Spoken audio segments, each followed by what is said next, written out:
Imagine करो, साल है 2026। दुनिया का सीन काफी इंटेंस है। एक तरफ अमेरिका और चाइना के बीच सुपर पावर बनने की रेस चल रही है, दूसरी तरफ रशिया और वेस्ट का झगड़ा अभी भी ग्लोबल मार्केट्स को हिला रहा है।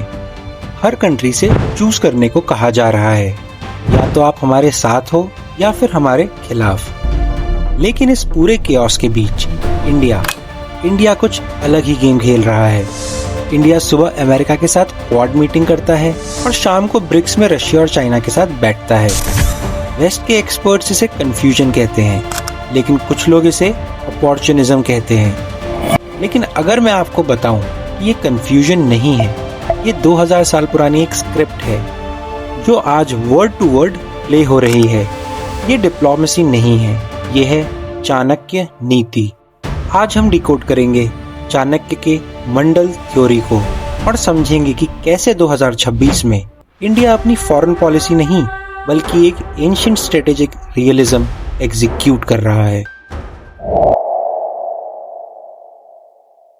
पहले समझते हैं आखिर ये थ्योरी है क्या। 2300 साल पहले मौर्यन एम्पायर के टाइम पर कौटिल्य, जिन्हें हम चाणक्य के नाम से भी जानते हैं, उन्होंने अर्थशास्त्र लिखी थी। उनका लॉजिक बहुत ही सिंपल और ब्रूटल था। उनका कहना था इंटरनेशनल रिलेशंस में मोरालिटी नहीं होती, सिर्फ पावर और इंटरेस्ट चलता है। इस पर चाणक्य ने एक मंडल थ्योरी बनाई, जिसे सर्कल ऑफ स्टेट्स भी कहते हैं। रूल्स बहुत ही सिंपल थे। रूल नंबर 1, आप सेंटर में हो, आप हो विजिगीषु, the ambitious ruler. Rule number 2, आपका जो इमीडिएट नेबर है वो आपका नेचुरल एनिमी है। रूल नंबर 3, और उस नेबर का जो नेबर है वो आपका नेचुरल एलाय है। दुश्मन का दुश्मन दोस्त होता है। ये डायलॉग आपने फिल्मों में बहुत सुना होगा, लेकिन फिल्मों से पहले चाणक्य ने जियोपॉलिटिकल मैप पर ड्रॉ किया था इसे। और आज 2026 में अगर आप इंडिया के मैप को देखें तो ये थ्योरी परफेक्टली फिट बैठती है।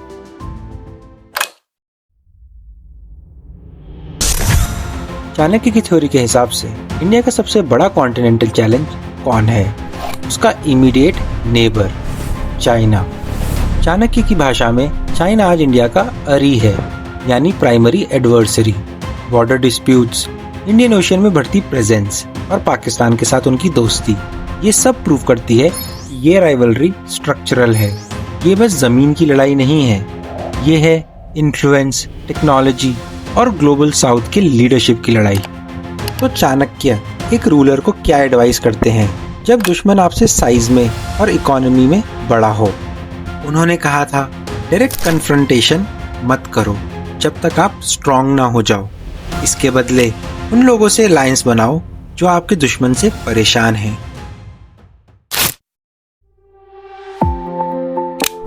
और यहाँ एंट्री होती है यूनाइटेड स्टेट्स की। मंडला थ्योरी के हिसाब से नेबर का नेबर इंडिया का नेचुरल एलाय है। इसीलिए आज हम अमेरिका के साथ डिफेंस डील्स कर रहे हैं, टेक्नोलॉजी शेयर कर रहे हैं और क्वाड में जापान और ऑस्ट्रेलिया के साथ मिलकर चाइना को काउंटर बैलेंस कर रहे हैं। लेकिन यहाँ एक कैच है। नोटिस किया होगा आपने, इंडिया ने यूएस के साथ कोई मिलिट्री अलायंस साइन नहीं किया है। हम नेटो का पार्ट भी नहीं बने हैं। आखिर क्यों? क्योंकि चाणक्य ने साफ कहा था, किसी एक एलाय पर इतना डिपेंड मत हो जाओ कि तुम्हारी अपनी आजादी खत्म हो जाए। इंडिया यूएस का रिश्ता 2026 में एक कौटिल्यन पार्टनरशिप है। हम साथ काम करेंगे, बिजनेस करेंगे, इंटेलिजेंस शेयर करेंगे, लेकिन हम अपनी फॉरेन पॉलिसी वॉशिंगटन के हवाले नहीं करेंगे। ये दोस्ती है, लेकिन टर्म्स एंड कंडीशंस अप्लाई। अब स्टोरी में सबसे कॉम्प्लेक्स कैरेक्टर की बात करते हैं, जो है रशिया। अगर यूएस दोस्त है और रशिया यूएस का दुश्मन है, तो आखिर इंडिया रशिया के साथ क्यों है? यहाँ चाणक्य का एक कॉन्सेप्ट आता है, द्विवेदी भाव, यानी डुअल पॉलिसी।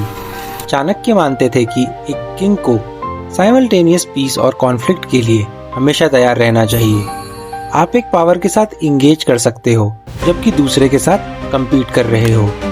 रशिया इंडिया का ओल्ड स्ट्रेटेजिक पार्टनर है, स्पेशली डिफेंस और एनर्जी के लिए। इवन दो रशिया और चाइना करीब आ गए हैं, इंडिया रशिया को छोड़ नहीं सकता, क्योंकि अगर हमने रशिया को छोड़ दिया तो वो पूरी तरह चाइना की गोद में बैठ जाएगा, जो इंडिया के लिए काफी खतरनाक है। तो इंडिया यूएस के साथ टेक्नोलॉजी ले रहा है और रशिया से सस्ता तेल और डिफेंस पार्ट्स।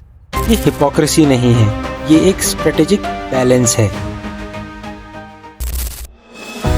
लेकिन दोस्तों, डिप्लोमेसी और वॉर के पीछे जो असली ताकत होती है वो है पैसा।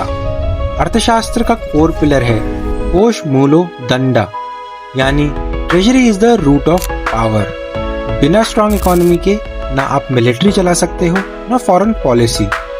इसीलिए 2026 में इंडिया का फोकस सिर्फ बॉर्डर्स पर नहीं है, डिजिटल इंफ्रास्ट्रक्चर, सेमीकंडक्टर प्लांट्स और ट्रेड कॉरिडोर्स पर भी है। ये सब जियोपॉलिटिकल टूल्स होते हैं। और सबसे इम्पोर्टेंट चीज जो इंडिया ने चाणक्य से सीखी है वो है पेशेंस, यानी संयम। जब चाइना बॉर्डर पर एग्रेशन दिखाता है, इंडिया रिएक्ट तो करता है लेकिन एस्केलेट नहीं करता। चाणक्य कहते थे, wait for the right moment. Emotional होकर वॉर में कूदना बेवकूफी है। अपनी कैपेबिलिटीज बिल्ड करो और सही समय का इंतजार करो। पहले इंडिया की पॉलिसी आइडियलिज्म पे चलती थी। हम मॉरल हाई ग्राउंड लेते थे, लेकिन 1962 के बाद और खासकर अब 21st सेंचुरी में इंडिया रियलिज्म पर शिफ्ट हो चुका है। हमारा गोल किसी ग्रुप का फॉलोअर बनना नहीं है।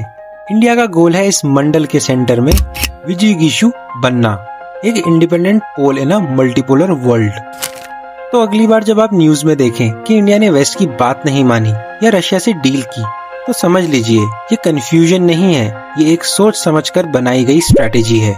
क्योंकि 2026 में इंडिया दुनिया को चाणक्य के लेंस से देख रहा है। अगर आपको ये स्ट्रेटेजिक ब्रेकडाउन पसंद आया तो लाइक बटन पे क्लिक करें और सब्सक्राइब करें। कमेंट में बताइए, क्या चाणक्य की पॉलिसी आज के न्यूक्लियर वर्ल्ड में अभी भी वैलिड है? जय हिंद।